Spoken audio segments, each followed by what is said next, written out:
Good morning students. आज मैं आपको साइंस का 8 चैप्टर पदार्थ का अध्ययन एक्सप्लेन कर रही हूँ। वह वस्तु जो स्थान घेरे तो द्रव्यमान रखती है पदार्थ कहलाती है। ठीक है, सभी वस्तुएं सजीव, निर्जीव, प्राकृतिक, मानव निर्मित आदि पदार्थ से बनी होती है। पदार्थ छोटे छोटे कणों से मिलकर बने होते हैं जिन्हें अणु कहते हैं। दैट मीन्स पदार्थ जो है छोटे छोटे अणुओं से मिलकर ही बना होता है। पदार्थ 3 अवस्थाओं में पाया जाता है, ठोस, द्रव, गैस। ठोसों का आकार आयतन निश्चित होता है। ठोसों में अणु बहुत ही पास पास होते हैं, जैसे पत्थर, लकड़ी और बर्फ। द्रव का आयतन तो निश्चित होता है लेकिन आकार अनिश्चित होता है। द्रवों में अणु ज्यादा पास पास नहीं होते हैं। ठीक है, जैसे जल, दूध, तेल आदि। आपने देखा होगा कि हम दूध को किसी भी बर्तन में रखते हैं तो दूध उसी का आकार ग्रहण कर लेता है। और द्रवों को एक ऊंची सी सतह से नीचे की सतह की ओर बहाया जा सकता है। ठीक है, ये इसलिए फैल जाते हैं क्योंकि इनके अणु दूर दूर होते हैं। ये देखिए, ठोस में अणुओं की व्यवस्था, इसमें कितने पास पास चिपके हुए हैं एक दूसरे से। द्रव में अणु की व्यवस्था यहाँ पे थोड़ी दूर दूर है अणु, लेकिन गैस में जो अणु है ये काफी दूर दूर है। गैसों का आयतन, आकार दोनों ही निश्चित नहीं होते। ठोसों और द्रव की तुलना में गैस के अणु दूर दूर होते हैं। वे सभी दिशाओं में स्वतंत्रतापूर्वक गति करते हैं और अपने लिए उपलब्ध संपूर्ण स्थान में फैल जाते हैं। उदाहरण के लिए वायु, ऑक्सीजन, कार्बन डाइऑक्साइड आदि। आपने देखा होगा जब हम परफ्यूम लगाते हैं तो परफ्यूम की खुशबू दूसरे स्थान तक जाती है, तो इसलिए जाती है क्योंकि गैस के अणु काफी दूर दूर तक फैल जाते हैं।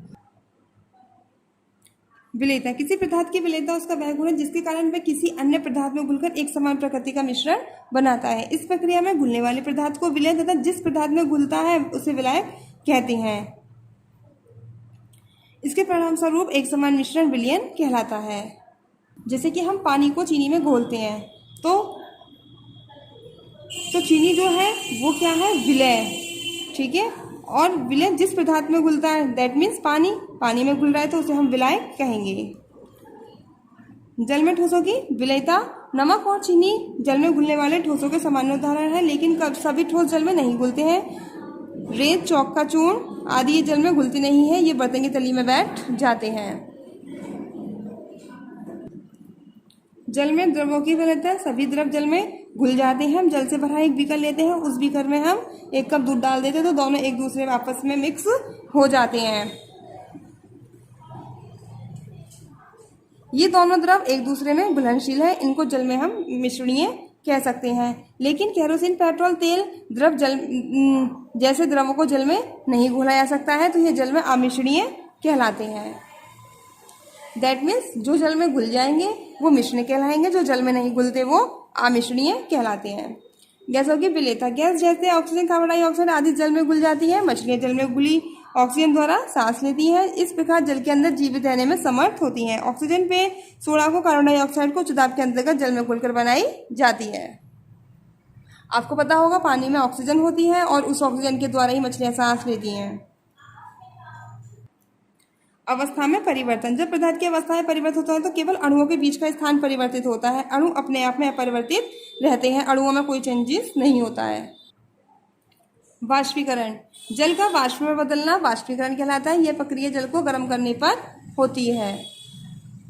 जब आपने देखा होगा जब हम पानी को गर्म करते हैं तो पानी उबलने लगता है तो भाप बनने लगती है। ठीक है, और जब वो भाप क्या होती है, वो पानी ही होती है। ठीक है, तो जल को गर्म करने पर क्या बनेगी, भाप बनेगी। वही क्रिया क्या कहलाएगी, वाष्पीकरण। संघनन, जल वाष्प का जल में परिवर्तित होना संघनन कहलाता है। जैसे हमने गिलास में आइस क्यूब लिए तो आपने देखा होगा बाहर की तरफ पानी इकट्ठा हो जाता है, तो वो क्या कहलाता है, संघनन कहलाता है। गलन मीन्स गलना, जब हम गर्म करने पर जब हम बर्फ को लेते हैं और बर्फ को हाई टेम्परेचर पर रखेंगे तो क्या होगी, बर्फ गलना शुरू हो जाएगी। ठीक है, तो वो क्या कहलाएगा, गलन।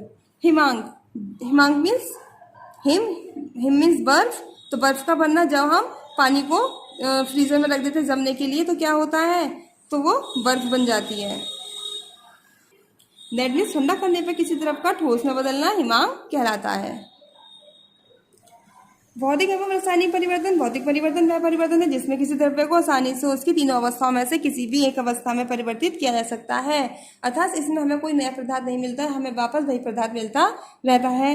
देखिए, जैसे हमने जैसे हमने पानी लिया, पानी को हमने गर्म करने के लिए रख दिया, तो गर्म करेंगे तो भाप बनेगी, भाप से हमें पानी मिल जाता है। ठीक है, पानी लिया, पानी से हमने बर्फ जमाई, अब बर्फ को हमने हाई टेम्परेचर पर रख दिया। ठीक है, तो हमें क्या मिल रहा है? पानी मिलता है, तो हमें वही पदार्थ वापस मिलता है। नेक्स्ट एग्जाम्पल, हमने कैंडल ली, कैंडल को हमने जलाया, तो देखिए कैंडल छोटी होते होते बहुत छोटी हो गई और हमें क्या मिल गया? ये मोम मिल गया। अब हम इस मोम से दोबारा मोमबत्ती बना सकते हैं। रासायनिक परिवर्तन वह परिवर्तन है जिससे पदार्थ की अवस्था अस्थायी रूप से परिवर्तित हो जाती है और नए पदार्थ को पुनः परिवर्तित नहीं किया जा सकता है। दैट मीन्स रासायनिक परिवर्तन में नया पदार्थ बनता है। ठीक है, जैसे हमने कागज के टुकड़े को जलाया तो हमें कागज के टुकड़े जलाने पर राख मिलती है, अब हम उस राख से कागज भी बना सकते हैं। ठीक है, तो ये क्या है? ये रासायनिक परिवर्तन है। प्रसार तथा संकुचन। प्रसार मीन्स फैलना, संकुचन मीन्स घटना। पदार्थ गर्म करने पर आकार में बढ़ते हैं, इसी को हम प्रसार कहते हैं। पदार्थ ठंडा करने पर आकार में घट जाते हैं, तो इस प्रक्रिया को हम संकुचन कहते हैं। इस चैप्टर को आप स्वयं रीड करेंगे, आपको चैप्टर अच्छे से समझ में आएगा। Thank you.